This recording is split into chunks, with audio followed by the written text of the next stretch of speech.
भक्तों जय श्री राधे।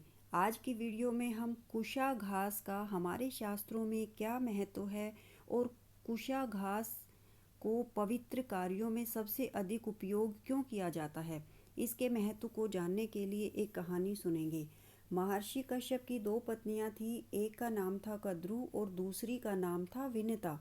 कद्रू और विनिता दोनों महर्षि कश्यप की खूब सेवा करती थी।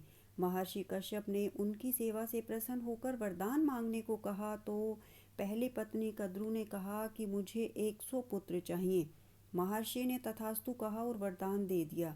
अब दूसरी पत्नी विनिता ने कहा कि मुझे तो 2 प्रतापी पुत्र चाहिए।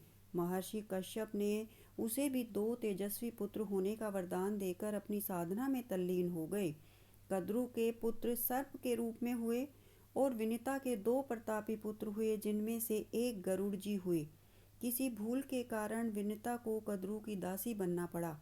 छल से कद्रू ने विनिता को अपनी दासी बना लिया था। जब गरुड़ को अपनी माँ के दासत्व के बारे में पता चला तो उन्होंने अपनी माँ को दासत्व से मुक्त कराने की सोची।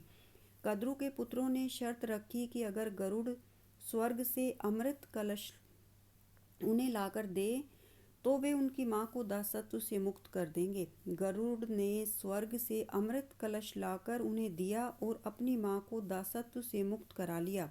यह अमृत कलश गरुड़ ने लाकर कुशा नामक घास पर रखा था, जिसे इंद्र पुनः वहां से उठा ले गया और कद्रू के पुत्र सांप अमृत का पान करने से वंचित रह गए। कद्रू के पुत्रों ने गरुड़ से इसकी शिकायत की कि इंद्र अमृत कलश उठा ले गया है। गरुड़ ने उन्हें समझाया कि अब अमृत कलश मिलना तो संभव नहीं है। हाँ, यदि तुम सब इस घास को जिस पर अमृत कलश रखा था इसे जीभ से चाटें तो तुम्हें आंशिक लाभ होगा। कद्रू के पुत्र घास को चाटने लगे, जिससे उनकी जीभ चिर गई और वे छटपटाने लगे। इसी कारण आज भी सांपों की जीभ 2 भागों में चिरी हुई दिखाई देती है। लेकिन कुशा घास की महत्ता अमृत कलश रखने के कारण और भी बढ़ गई और इसे शुभ मानकर पूजा के सभी कार्यों में इस्तेमाल किया जाने लगा। भक्तों, प्राचीन काल से ही कुशा का प्रयोग पूजा के लिए किया जाता आ रहा है। कुशा से बने आसन का साधु लोग साधना के समय प्रयोग करते थे। भक्तों, यह थी कुशा घास से संबंधित एक छोटी सी जानकारी।